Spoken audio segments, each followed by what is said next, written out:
Do you know what misophonia is?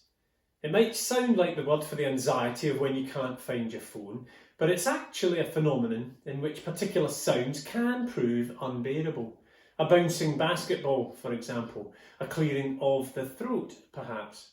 Ticking clocks, the sound of popcorn being eaten, or nails on a blackboard, if you can remember a blackboard, that is. It's not so much about the sound itself, but the emotions that are triggered for those who suffer from it. From anxiety and panic to pain and anger. And by all accounts, it can be quite debilitating. With the tagline, "How to Stop Small Noises from Causing Extreme Reactions," I recently came across a new book about it called Sounds Like Misophonia.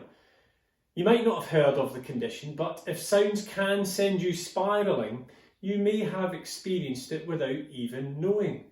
And you wouldn't be alone, because it's thought that around 1 in 5 people in the UK are affected by it.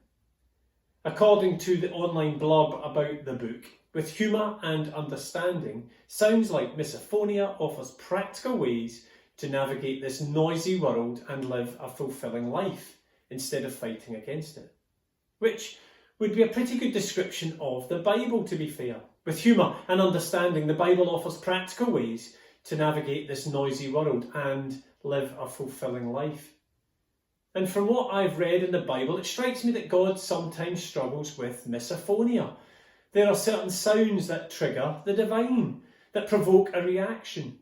In the book of Amos, we read that God hates and despises, strong stuff, the noise of the songs being sung.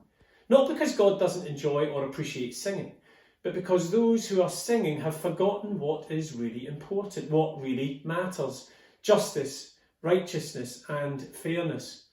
They've got the wrong priorities. They are being inconsistent, singing one thing and doing another.